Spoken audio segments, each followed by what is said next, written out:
espirituais durante o sono. Muitas vezes, quando vou dormir, eu sinto como se alguma coisa entrasse em mim e levasse para longe a minha paz. Escuto vozes, inclusive já senti como se alguém me sufocasse. Sempre oro antes de dormir, mas mesmo assim, tudo isso acontece. O que me impressiona é que antes de me converter eu tinha um sono tranquilo. As perturbações se intensificam quando tento me aproximar mais de Deus. Isso seria uma provação, como diz a carta de Tiago no capítulo 1, ou é o diabo querendo tirar a minha paz? Satanás tem o poder de perturbar o sono do crente, porque geralmente é na parte da noite que somos mais atacados espiritualmente. De que maneira é possível ter um sono tranquilo? Pergunta aqui um dos nossos ouvintes, e muita gente tem as mesmas perguntas que ele fez. E muita gente hoje precisa dessas respostas para levar essas respostas a outras pessoas que estão vivendo a mesma situação. Com a gente no programa de hoje, o pastor Manassés Brito, da Assembleia de Deus do Campinho. Bom dia, bem-vindo, meu irmão. Qual o seu destaque ao tema de hoje, pastor? Bom dia, JR, bom dia aos demais debatedores, aos nossos milhares de ouvintes. Cumprimento a todos com a gloriosa e bendita paz do Senhor Jesus Cristo. Eu destaquei a primeira frase: tenho quase 7 anos de convertido e passo por perturbações espirituais durante o sono. Por que o senhor destacou essa frase, pastor? Bom, eu destaquei porque tem tudo a ver com a nossa vida no Evangelho. O início da nossa carreira com Cristo, ela é muito importante. E hoje nós sabemos, o Rio de Janeiro, o Brasil, o mundo, nós temos uma diversidade imensa de igrejas, de costumes evangélicos, de formas de abordar a fé em Cristo Jesus e levá-la e propagá-la. Então o e-mail do nosso ouvinte não oferece muitas informações e eu teria perguntas: como se deu a sua conversão? Qual a igreja ou grupo religioso que ele se filiou à denominação? Qual o enfoque em batalha espiritual que ele teve no início da sua conversão? Porque eu creio que este enfoque ele é muito importante. Eu tenho assistido, ouvido, lido, em alguns lugares a valorização de Satanás ou do diabo é muito grande.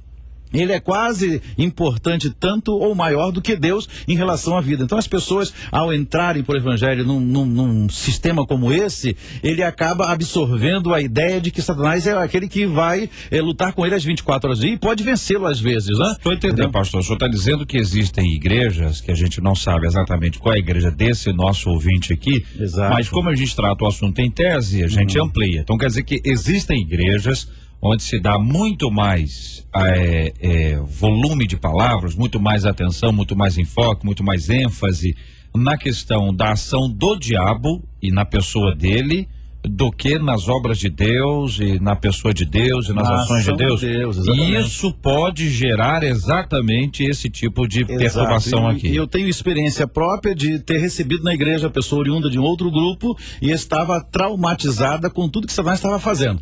E eu comecei, a partir daí, tentar trabalhar. Veja, fora Satanás, nós temos o poder de Deus. Jesus Cristo, o Espírito Santo, eles são muito mais poderosos e podem agir muito mais. É só mudar o enfoque. Talvez você olhar para o diabo aqui, você começa a olhar, e parece, você lendo essa frase aqui do início aqui, né? Depois de convertido, ele passou a ter perturbações espirituais, isto é, a sua entrada no evangelho fez com que ele deslumbrasse talvez um universo que ele não conhecia, e o texto que ele cita aqui no e-mail, só um minutinho só a mais, eu li o Tiago 1 que ele cita, lá no verso 12 diz assim: bem-aventurado o varão que sofre tentação.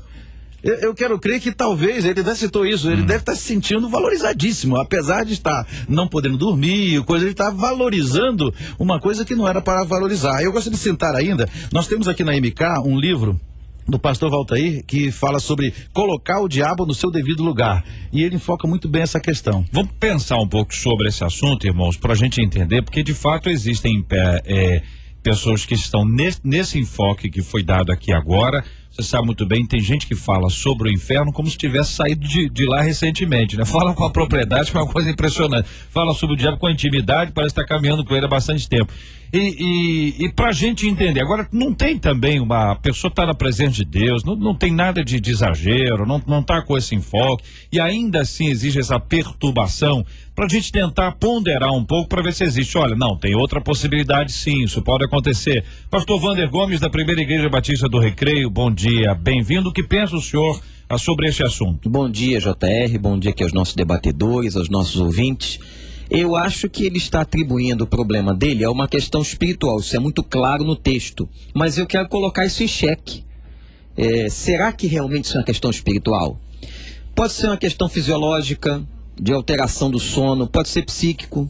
Quer dizer, o motivo da perturbação deste sono que ele atribui a uma questão de espiritualidade pode não ser. Eu acho que ele tem que abrir um pouco a visão dele e tentar investigar isso com Deus e com pessoas competentes nessa área. Eu não sei necessariamente, JR, se o que ele está passando, se o que ele está vivendo é espiritual. Reverendo Evaldo Berangélia, pastor auxiliar da Catedral Presbiteriana do Rio de Janeiro. Bom dia, bem-vindo, meu irmão. O que pensa o irmão sobre esse assunto? Olha, eu vou na mesma linha que os pastores que me antecederam e eu quero acrescentar alguma coisa. Nós temos que nos lembrar que o ser humano é um ser que tem uma dimensão física, tem uma dimensão espiritual, tem uma dimensão psicológica, tem uma dimensão social. Então, todas essas dimensões do ser humano precisam ser investigadas quando você tem uma perturbação. Porque o natural é o que diz o Salmo de número 4. Em paz me deito e logo pego no sono, porque só o Senhor me faz repousar seguro. Ele está orando antes de dormir. E às vezes é interessante que há ocasiões em que a maneira como a gente ora pode nos induzir a ter o problema. Vou explicar. Nós temos o caso, por exemplo, do povo de Israel, que estava lá na frente do Mar Vermelho, clamando, pedindo, Senhor, de desespero, falando a Moisés. Moisés clama ao Senhor, ele ora, e Deus fala para ele, olha, por que clamas a mim? Diga ao povo que marche. Quando Deus já te deu uma resposta, já disse, olha, o caminho é esse, e você continua orando, pedindo resposta, é porque você talvez não esteja em sintonia com Deus. No caso específico, se ao deitar ele começa a orar, Senhor, me livra do diabo, me livra de Satanás, Satanás não pode ter poder sobre mim, Senhor, tira esse diabo da minha vida, não sei o quê, ele vai dormir com esta impressão na sua mente, no seu coração. E o sono, ele reflete, na grande maioria das vezes, aquilo que mais perturba o nosso coração durante o dia. Durante a noite, durante o sono, em geral, as angústias do nosso viver, as angústias que nós passamos durante o dia, as nossas preocupações, elas vêm à tona. Então, concordando aqui com os pastores que me antecederam, é preciso fazer uma investigação. Ele já fez um diagnóstico, estou sendo perturbado, estou passando por perturbações espirituais. Não devemos ser tão afobados em fazer um diagnóstico sem conversar com pessoas especializadas. É preciso, como diz o pastor Wander, uma análise fisiológica. Esse sentimento de se sentir sufocado pode ser um distúrbio da própria respiração. Com as pessoas que operaram o septo nasal e resolveram o problema. Tinham sensação de que alguém se sufocava durante a noite. Claro, nós não podemos menosprezar a angústia do nosso irmão. Esse é o ponto aí, porque a gente tem observado aqui nos companheiros que estão à mesa, olha, são ponderações, nós estamos fazendo reflexões aqui, olha, tem essa possibilidade, tem essa, tem aquela. Tratando o assunto em tese, a gente amplia e a gente evolui na nossa reflexão, para a gente poder entender se de fato isso é isso mesmo, isso não é exatamente isso. A nossa menina da mesa de hoje, a doutora Elane Cruz, é vice-presidente do Ministério Fronteira ali na Barra, é psicóloga, é mestre em educação e é apresentadora. Bom dia, bem-vinda. O que pensa a nossa querida doutora Elane sobre este assunto? Bom dia, JR, bom dia, mesa, aos nossos ouvintes. Na verdade, eu concordo com todos que me antecederam, né? E na realidade, o que eu vejo? Na realidade, quando a gente lê esse e-mail, a gente percebe que é uma doença. né? Se é uma conjugação de uma doença espiritual e de uma doença emocional ou psiquiátrica, na verdade eu diria que sim. E quando há uma doença emocional ou uma doença psiquiátrica, na grande maioria das vezes, porque a pessoa não consegue, muitas vezes, se ela não se trata, se ela não toma um remédio, se ela não procura um psiquiatra, um neurologista,